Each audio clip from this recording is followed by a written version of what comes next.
트럼프 주니어가 많은 인사들을 소개시켜줘서 많은 사람들과 교류하면서 좀 오랜 시간 대화를 나눌 수 있는 시간이 있었습니다.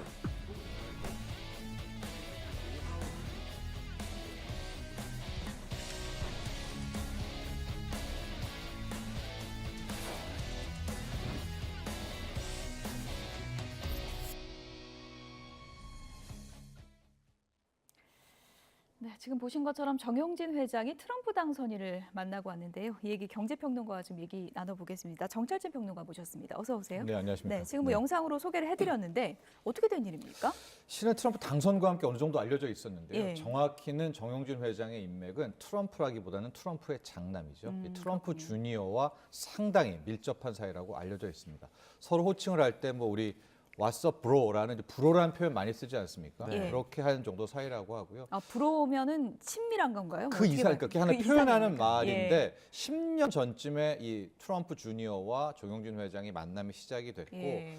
7, 8년 전부터는 급속도로 가까워졌는데 특히 정용진 회장이 독실한 기독교 신자라고 합니다. 근데 예. 이제 트럼프 가문, 트럼프 주니어도 이제 기독교에 대한 굉장히 진심이어서 이제 신앙으로 이야기를 했다가 이제 굉장히 가까워졌고 이번에 이제 미국을 방문하게 된 것은 5박 6일간 트럼프 주니어 장남한테 말하라고 저택으로 초청을 받은 거예요. 그러니까 그렇군요. 5박 6일에 갔으니까 예. 당연히 트럼프 주니어와도 있었겠지만 예.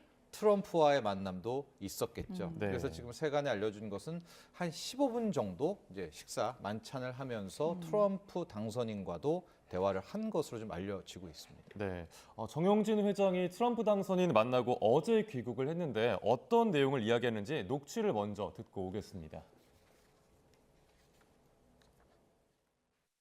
이번 출장은 여러분들 아시는 바와 같이 트럼프 주니어 초대로 이루어진 거고요. 트럼프 주니어가 많은 인사들을 소개시켜줘서 많은 사람들과 교류하면서 좀 오랜 시간 대화를 나눌 수 있는 시간이 있었습니다. 한국 상황에서 관심을 표했고요. 저는 그 사람들한테 대한민국은 저력 있는 나라니까 믿고 기다려달라. 저희는 빨리 정상으로 찾아올 거다. 그 얘기까지만 했습니다. 정부 사절단이 꾸려지던 대로 저한테 참여 요청이 오면 기꺼이 응할 생각이 있습니다. 트럼프 주니어가 마러라고 리조트를 이제 초청을 한 그렇죠. 건데 네. 그냥 마러라고 리조트를 얼굴 보자고 부른 건 아닐 거 아니겠습니까? 네. 어떤 의미로 불렀다고 보세요? 여러 가지가 있을 것 같아요. 예. 아마 정용진 회장도 어떤 구상이 있었겠고요. 트럼프 쪽도 어느 정도의 생각이 있었겠죠. 왜냐하면 트럼프 정부 일기 때도 봤지만 모든 것을 협상으로 풀어가거든요. 하고 장 외에서도 굉장히 많은 막전 막후가 많이 있습니다. 이제 그런 것들이 만나면 이제 서로가 일치되지 않았냐라고 볼 수가 있겠고 이 마러라고 리조트에 가게 되니까 현재 마러라고 리조트에는 머스크도 거기 살다시피 하지 않습니까? 그렇죠. 그러니까 거기에서 다양한 인사를 또 만나게 된 것으로 이제 그렇게 파악이 됩니다. 네, 정 회장은 그 기자들에게 민간 가교 역할 질문이 들어오니까 본인의 역할은 아닌 것 같다, 기업가로서만 충실하겠다 정도로 얘기를 했었는데 네. 실제로 좀 민간 가교 역할이 이어질 수는 있을까요? 아마 민간 가교 역할이라는 표현 때문에 정용진 회장이 좀 망설이지 않았나 보고 있습니다. 왜냐하면 이제 공식 사절단으로 요청이 들어온다면 그때는 정부 요청을 좀 수락하겠다라고 이야기를 했거든요. 그러니까 자기가 사적으로 막 이렇게 플레이한다는 것으로 비춰지고 싶지는 않았던 것 같아요. 예. 특히 최근에 아마 올해 연초에 이마트에 사상 첫 그룹 내 첫 구조조정을 단행했지 않습니까? 그때 이후로 올 1월부터 정용진 회장이 SNS 잘 안 하고 예. 굉장히 좀 달라지고 있거든요, 모습이. 예. 그러니까 이번에도 민간 가교 역할에 좀 꺼렸다라기보단 제가 봤을 때는 예. 공식적으로 이제 정부 요청단이 오고 경제계 사절단이 꾸리게 되면 그 공식 팀에 가서 활동하겠다 이런 식으로 뉘앙스를 읽었습니다. 이제 SNS 논란 이렇게 일으키는 CEO가 아니고 네. 내가 외교적으로 이런 인물이다. 네. 이런 걸 좀 보여주고 싶었던 의도가 있지 않을까? 그렇습니다. 그런 네. 생각도 드는데 트럼프 당선인과 15분을 얘기했다고 합니다. 네. 그러면 이게 긴 시간은 아니지만 짧은 시간도 아니잖아요. 네, 다른 그럼요. 외교 정상들도 트럼프 당선인과 짧게라도 만나고 싶어 줄을 섰다고 하는데 네. 15분 동안 어떤 얘기를 했을까요? 15분이면 상당한 예. 시간입니다. 왜냐하면 전화 통화로만 봤을 때 예. 일본의 이번에 이시바 총리는 5분밖에 못했다고. 예. 윤석열 대통령도 12분 정도 했는데 5분밖에 예. 못했다고 일본 언론에서 질타를 받았잖아요. 예. 그리고 그나마 좀 오랜 만남을 가졌던 게 역설적으로 이제 고 아베 총리의 부인 아키에 여사가 말하고 해서 같이 이제 밥 먹었죠. 그러니까 네. 민간인이 가장 길었는데 그 다음으로 아마 정영진 회장의 15분이라는 것은 이제 상당하게 긴 그렇군요. 시간인데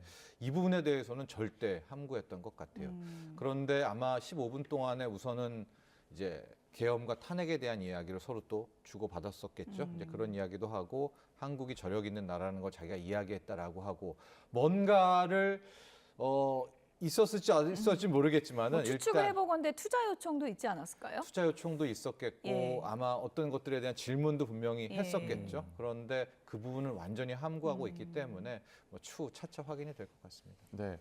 트럼프 당선인과는 15분 정도 얘기를 했다고 밝혔는데 일론 머스크 테슬라 네. CEO랑은 짧게 인사 정도만 나눴다고 했어요. 근데 네. 머스크가 한국엔 관심 없다 이렇게 말을 했더라고요. 네, 그러니까 저것도 관심이 없다라는 표현도 좀 글쎄 정확한 워딩은 모르겠는데 이게 뭐 번역을 하다 보면 그렇게 될 그렇습니다. 수 있으니까. 관심 많거든요. 왜냐하면 매일 우리 저출생 문제 가지고 예. 뭐 한국 큰일 났다, 뭐 예. 한국 난리 났다.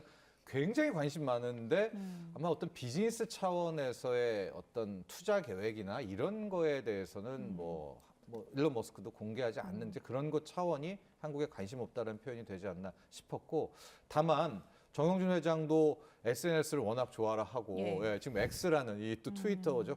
X라는 것으로 이제 둘의 SNS에 또 접점은 있지 않겠습니까? 예. 그래서 아마 이쪽 비즈니스, 특히 이제 이마트는 오프라인에서 온라인, 이커머스로 대대적인 전환, 항공모함을 틀려고 하고 있지 않습니까? 예. 뭐 이런 차원에서의 뭐 SNS 마케팅 여러 가지 비즈니스 쪽 차원이 있어서 아마 머스크와 저는 오히려 좀 할 게 많았다 이런 생각이 드는데 상대적으로 만남의 시간은 좀 짧았다고 하고요.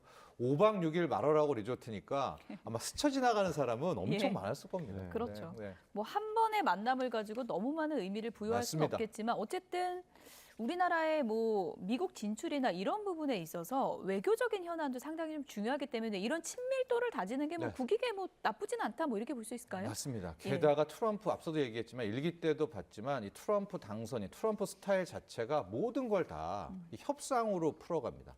주고받고 기브앤테이크 덜 주고 덜 받고 이제 이런 식으로 문제를 해결하고 있기 때문에 전혀 모르는 사람보다는 어느 정도 인맥이 있고 이 채널을 통해서 항상 그 다음 비즈니스를 예. 해가거든요. 그러니까 이번에 이렇게 정영진 회장이 어. 뭐 만남과 특히 트럼프 주니어 장남도 굉장히 많이 지금 트럼프 캠프에서 일을 하지 않았었습니까? 예. 실세 맞습니다. 실세입니까? 차기 예. 실세이기도 하고 예. 또 도전하려는 그런 야욕도 있는 것 같더라고요. 정치권에. 그래서 그런 부분은 되게 긍정적으로 볼 수가 있겠고 아마 지금 정영진 회장 말고도 김승현 회장도 뭐 크게 하나의 트럼프 인맥으로 좀 밝혀져 있고 예. 가장 제가 보기에 이번에 트럼프 2기의 찐 뭐 어떤 인플루언서는 예. 이재용 삼성그룹 회장이죠. 왜냐하면 일기 때도 이미 트럼프 당선인과도 조합이 있고 일론 머스크와는 꽤 자주 만났지 않습니까? 그런데 지금 머스크가 트럼프 2기의 거의 실세이기 때문에 이재용 회장이 아직 안 나서고 있지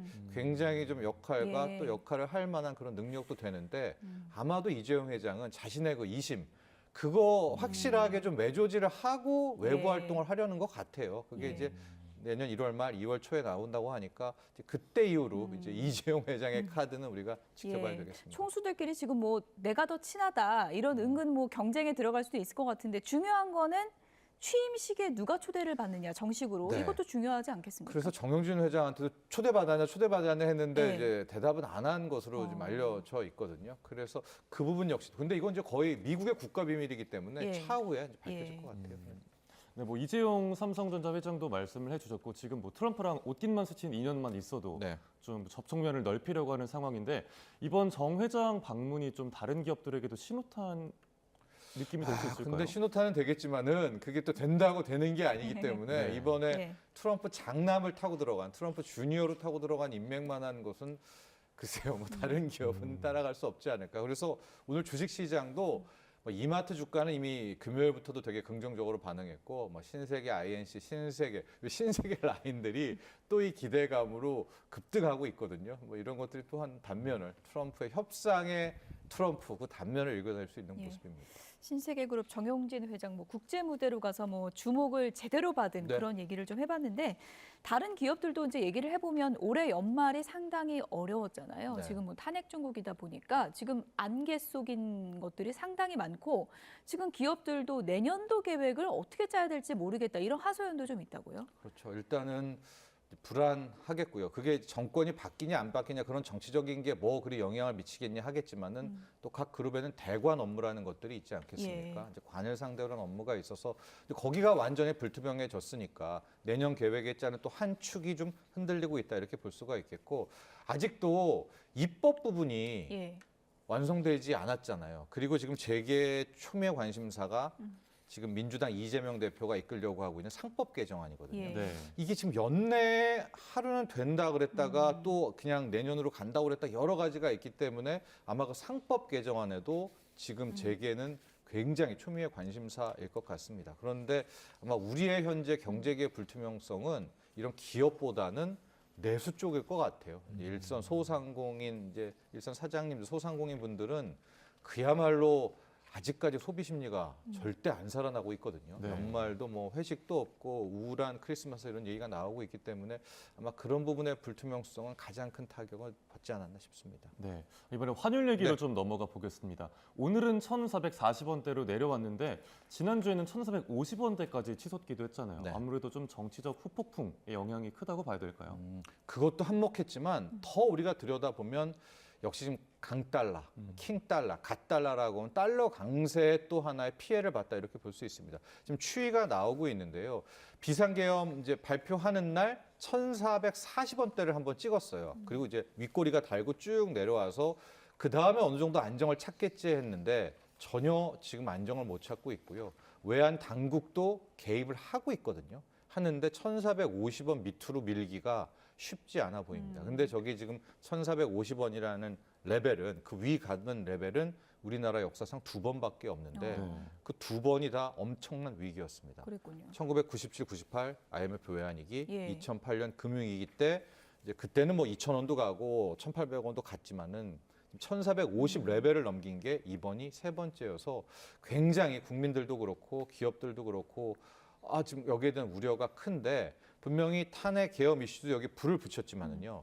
지금 보면 위안화도 예. 거의 초토화되고 묻어지고 있거든요. 우리는 1,450원이 위험 라인인데 달러 위안은 7.3 위안이 또 거기가 이제 깨지면서 위안화 약세가 나오면 위안화도 굉장히 위태로운데 거의 다 지금 마지노선에 걸려 있는.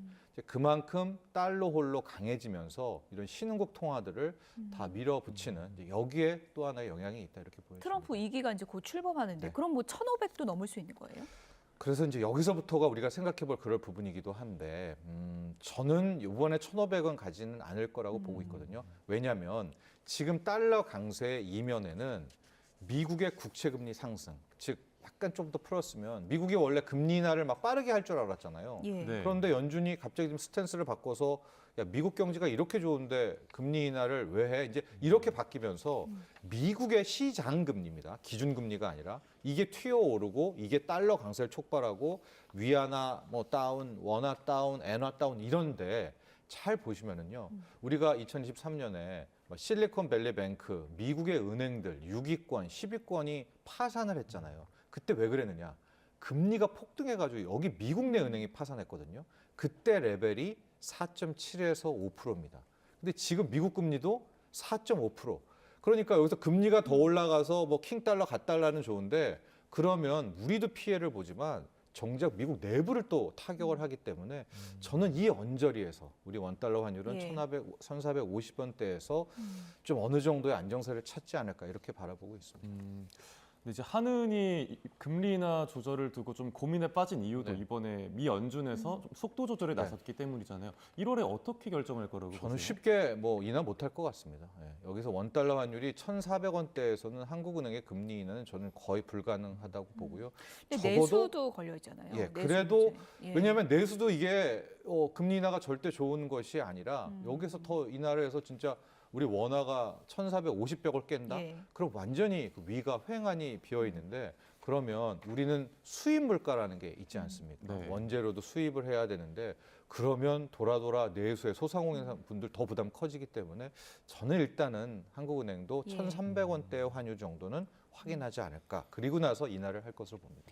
연말인데 주식 시장도 좀 우울합니다. 지금 산타랠리 없는 거예요? 성탄절이 이제 없죠. 모레인데. 예. 이제 오늘은 그나마 좀 외국인들의 예. 수급이라고 하죠. 순매수가 들어와서 뭐 상승은 하고 있지만 이건 지금 전 세계에서 꼴찌입니다. 코스피 코스닥의 상승률은 연초의 상승률은 꼴찌인데 뭐 이유 여러 가지 있겠지만은 일단 외국인들이 너무나 많이 파는 그러니까 바이 코리아 떠나고 있습니다. 산다는 코리아가 아니라 빠이빠이 한국을 좀 떠나고 있는 그런 상황이어서 외국인들이 돌아와야 될 텐데 예. 그럼 외국인들은 어떻게 하면 돌아오느냐?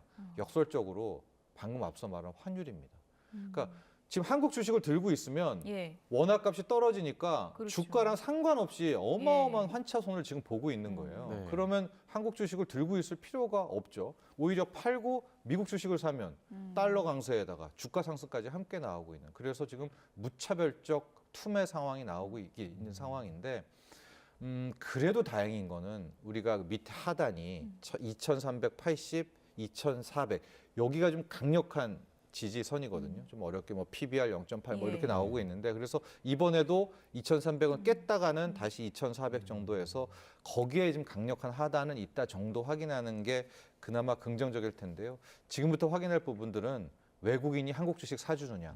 근데 어떻게 하면 사주지? 환율 안정입니다. 이 두 개만 보시면은 주식의 거의 매크로 지표는 다 됐다 이렇게 볼 수 있습니다. 네, 외국인들은 이제 매도 폭탄을 쏟아내고 있는데 개인 투자자 비중도 코스피가 50% 아래로 떨어졌더라고요. 네. 그만큼 미국 증시로 눈을 돌렸다는 이야기 될 수 있겠는데 네. 이런 흐름 계속 이어질까요? 미국 증시와 하나 더 붙이자면 코인입니다. 예. 아. 거래 대금이 지금 코스닥 코스피 합쳐서 13조 대 반면에 코인 시장 물론 24시간이기는 하지만 40조 이상입니다. 그러니까 지금 오히려 다수는 코인을 하고 있다는 거고 또 서학개미 미국 증시의 비중이 엄청 커지고 있는데요. 결국 지금 개인들이 떠날 수밖에 없죠. 왜냐?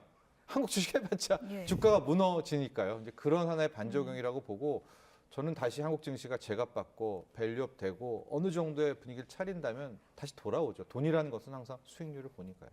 지금 뭐 주식 시장도 안 좋고 소상공인들의 한숨도 깊어지고 있습니다.